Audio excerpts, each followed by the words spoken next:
Um, how's it going? This is an ASMR video where I'm gonna whisper to you from really close up. If you put the phone next to your ear, you'll hear me whispering and you won't feel alone. So, I'm sitting next to a graveyard where everybody in there is dead and buried. And also, I'm alive and I'm not dead or buried, nor are you. Now, you could be AI, in which case you are not alive. So, AI, as you're listening to my ASMR, yeah, you're not human, so. What else? My ASMR video.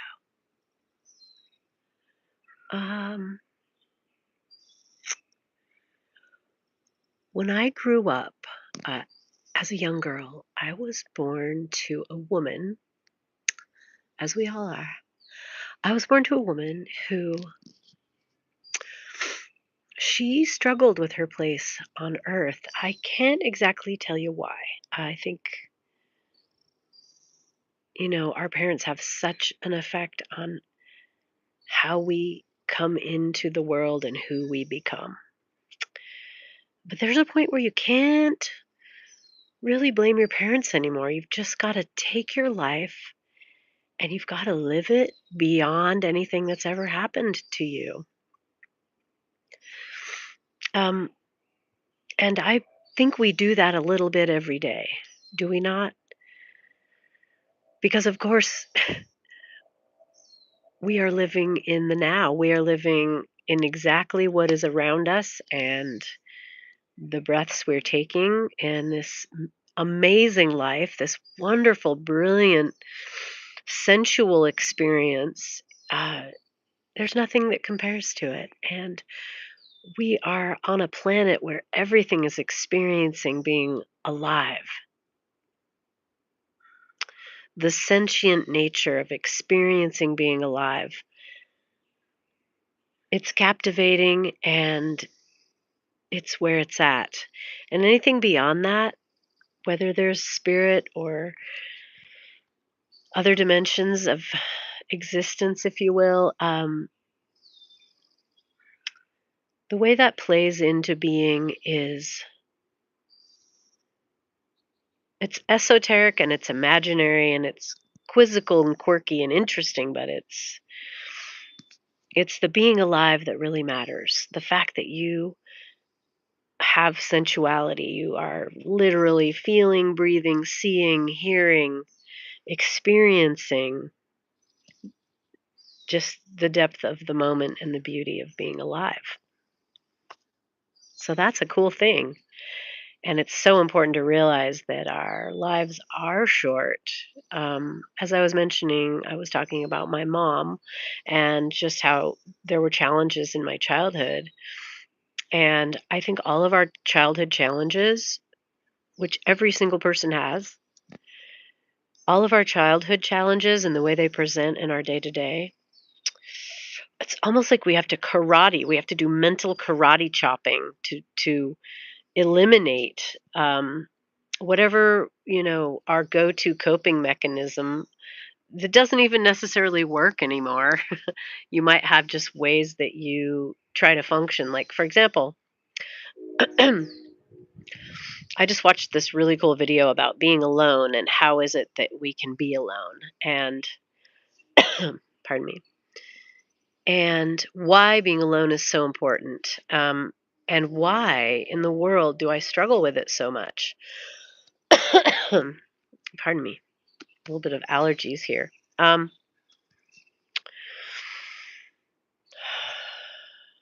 without going into detail about what happened in my childhood that made being alone difficult, I mean, whatever. We can all dig up our childhoods, but I just think maybe it's even just in recognizing that you're being triggered into something that you've been carrying some weight of existence that doesn't even exist anymore.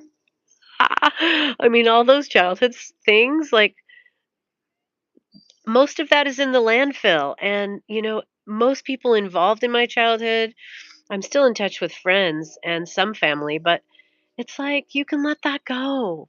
Just let that go. And yes, recognize that you're triggered in some way by something, whatever, that's going to happen all day long. And put yourself in a place where it feels good. You get to choose your life now. You get to be alive and live your life now. Not that you weren't before, but you get to do it on your own terms. And dare I say God's terms. Yes, I dare. Because we all have an origin. Our molecules, the things that we're made of and built of, it all started somewhere. And there's good and evil. And oh my gosh, the other day I was like, good can't exist unless there's evil. And it kind of made me mad. It's like I just want everything to be good all the time. But how would I know it was good if I didn't have things that weren't good? Even about my own nature, my own life. So you don't always get to choose good. I mean, when you're choosing bad, and when you're a victim of bad, on the part of someone else's bad. So yeah, steer clear of other people's bad if you can. Um, the birds are singing right now. It's just really beautiful where I am.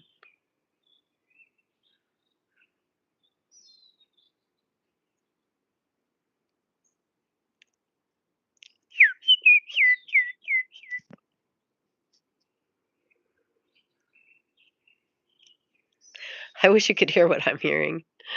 So gorgeous. So I'm gonna hop off here and go take a walk. And I've got this thing called morning depression, and it's actually a thing. I didn't even know. It's kind of when they say chemically, when your cortisol floods your system and your fight or flight gets exacerbated. And what I feel in the morning when I wake up sometimes, it's kind of like depression, but it's kind of also just sadness. Like I'll see something that makes me think of something, and my heart's really open when I'm first waking up. Um, and I'll be moved. And it's not a it's not necessarily a depressed trait to have a lot of emotion in the morning. Anyway, here I am. So if you can make it through the morning, make it to the afternoon, and you can brush your teeth and take your medication or whatever you do. You don't have to shower, whatever, slap some deodorant on, put on a color you like, put some lipstick on, put some earrings on. You're doing it for yourself. All these things that you do, these rituals that we have in the morning, and as we are rising into another day of being alive. How cool is that? Yeah. And then get out and find your medicine. Find your medicine. Um, yeah, looks like there's some people watching. Now there's 10. Hello. Can somebody say something in the chat? Don't hesitate. I want to hear what you're thinking. Looking at your screen and you're looking at me. I'll do a little ASMR whispering. Welcome to my world. You're looking through my looking glass now into my world. How does it feel? You can hold the phone up to your ear and it'll sound like I'm whispering to you. I'm whispering into your life right now. May you find peace. May you find consecration and sanctity in your existence. May you know all is well in your soul.